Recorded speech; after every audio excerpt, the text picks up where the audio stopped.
A brand new patch just dropped in Marvel Snap, and we are recording live as it comes over. Let's go. We're getting new cards. Look at that. We got Jeff the Shark. We got a Nimrod Ultimate variant. Look at that. We were timed just perfectly to capture the moment. And a Nimrod Ultimate variant. So the shop has been updated, which is great. If you want to get Jeff the Shark, it's right there. And you know what, guys?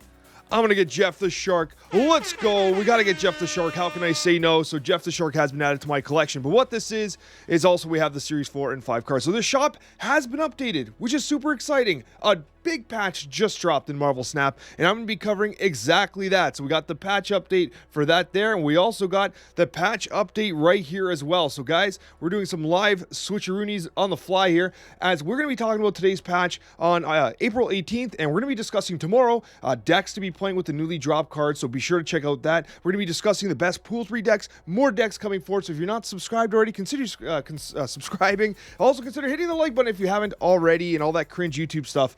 Long story short, let's talk about these patch highlights. I couldn't be more excited to talk about these changes. We got some huge changes. Now, first of all, as we just discussed, and I just showed, I've been waiting for that shop rollover, by the way. It was perfectly timed. We have a new shop highlight here. We got the weekly highlight, so every time a new card comes out, it's going to be there. Perfect. That's exactly what we want. We also got ultimate variants being highlighted as well. Great. In the Series 4-5 cards being highlighted. We just talked about that. Now, they also updated the game board. You're going to be seeing it in my videos coming out shortly, so that is super exciting. I actually think that this is like one of those untapped things, like the game board from a season pass perspective. Adding Doomdads, adding different things that we can interact with, I think is a lot of fun. So I'm really looking forward to that. We have cards dropping from 4 to 5. Ghost, Stature, and MODOK going from Series 5 to Series 4, which I think is pretty legit. Stature is a huge one. I think it's going to really activate discard, as well as obviously MODOK being a prior season pass card. For the people that don't have MODOK yet, it's an excellent discard card. Excellent. And then from Series 4 to 3, sorry, we got Shuri, which we're going to talk about soon. Bass, which is huge. I think Bass goes into a lot of different deck archetypes. I think it's very fun. Valkyrie is wild. I think this is by far the best one dropping down. Valkyrie is an amazing tech card. I've been a believer in it ever since I got lucky enough to pull it from Pool 5. It's been great. Super Scroll is a pretty cool tech card, and Black Panther is a pretty neat card that kind of went forgotten for a while, honestly.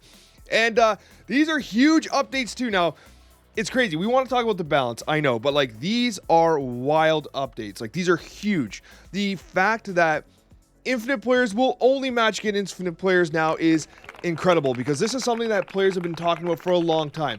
Playing against players when you're rank 78 with infinite card backs crushing you was super annoying. Now this low key makes the ranking experience, I think, a lot more viable, a lot more interesting. It makes it so that people are going to be facing off against people of like more comparable skill. It fixes the matchmaking a bit. You still might have a wider gamut, like in the matchmaking, you might be 70 facing against a 99, right? Like who knows? Like there's still that, but I think that infinite players only facing infinite players, I think, is an important first step. I like the idea of being able to kind of like to tap and flip a card in the shop. That's pretty fascinating. That's not something that I've seen in the past. We can actually try and do that quickly right now. If we can bring the game up here, if we go to the actual collection track here, we pick up the Wasp here. Can we tap and flip her? Can we tap and flip it? Can we not do it on the PC? Oh, we do it here. Sorry. Can I do it here? Can flip it? Apparently on PC, I'm not exactly sure how it works, but apparently you can flip it somehow.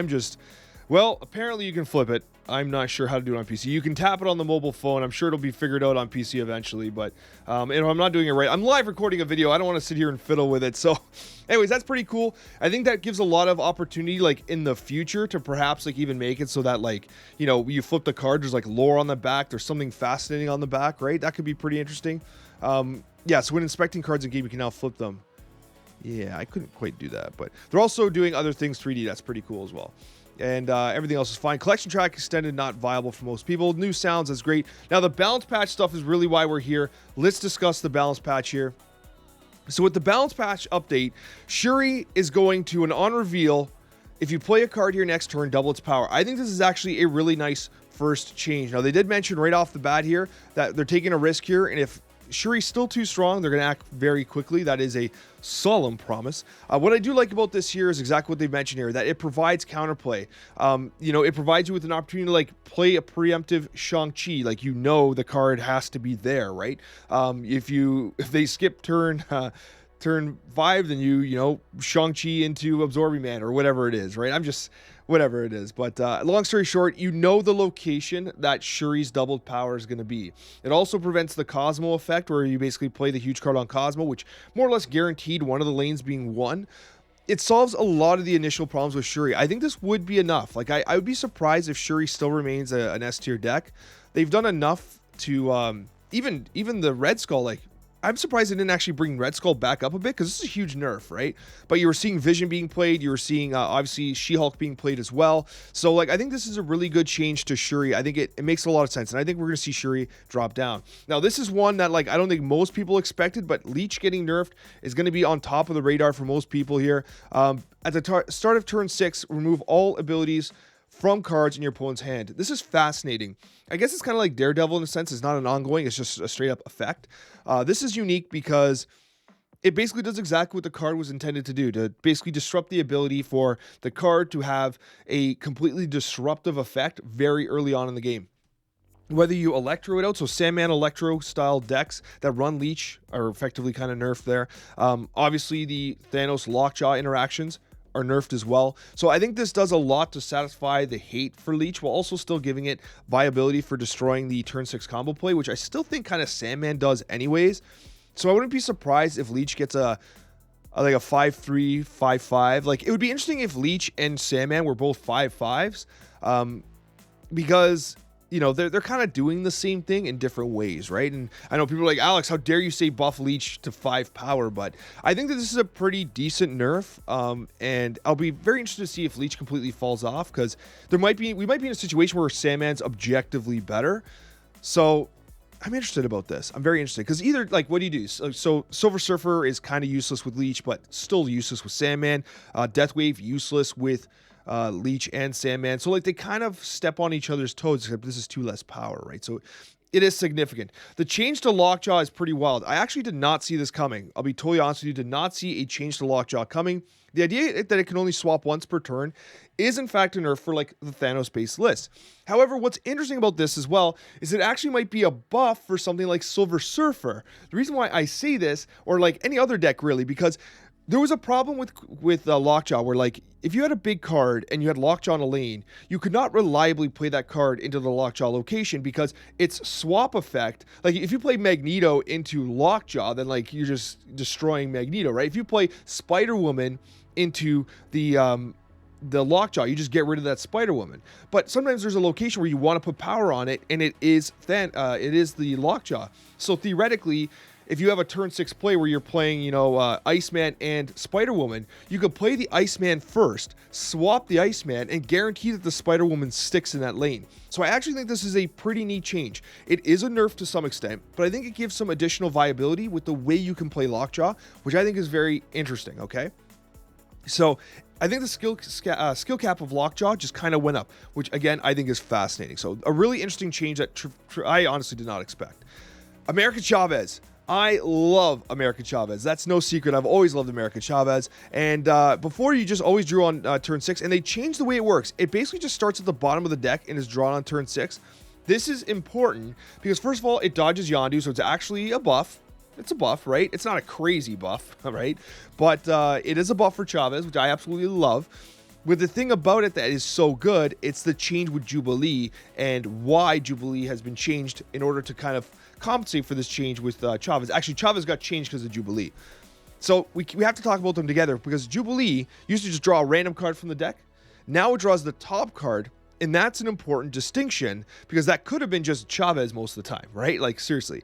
But now with something like Iron Lad that's going to be coming out, which allows you to basically look at the top card of your deck, this idea to go through your cards in your deck is new to Marvel Snap, and I guess they're changing the way the engine works to compensate for that. And so, like, that gives Jubilee a very interesting interaction. It is low-key a buff for any card that's going to do that now. So Iron Lad is now better with Jubilee. So I like what the game's doing. It's making some modifications to the rules in order to kind of facilitate more interesting card interaction. So I do like to change to Chavez and Jubilee, and they obviously had to be made in tandem together. Now, Leader.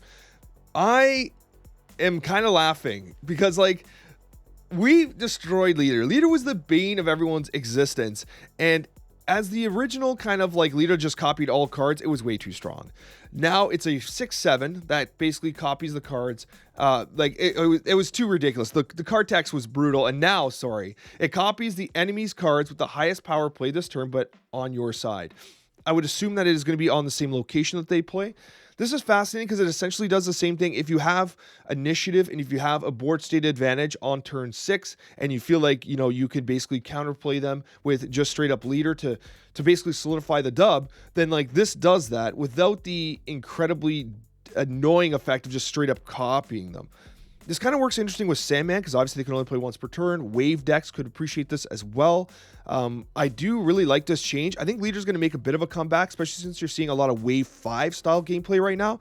And I think that you could potentially see this working there because they're only playing one card and you could like arrow it anyways or whatever, right? So while also copying it on the other side to guarantee the win. So I think there's a lot of interesting interactions. This is a pretty interesting change while also making it a 6/2 is interesting as well because as a 6/2, it's weak enough that like it prioritizes the early game.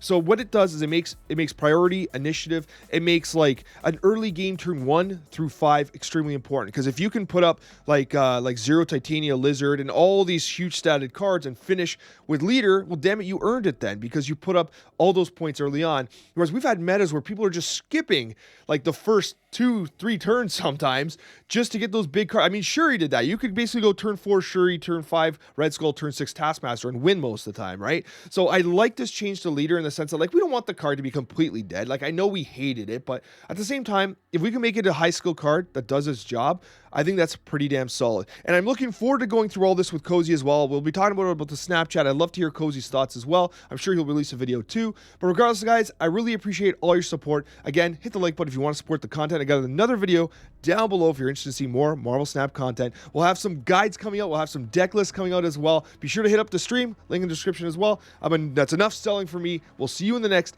Marvel Snap video.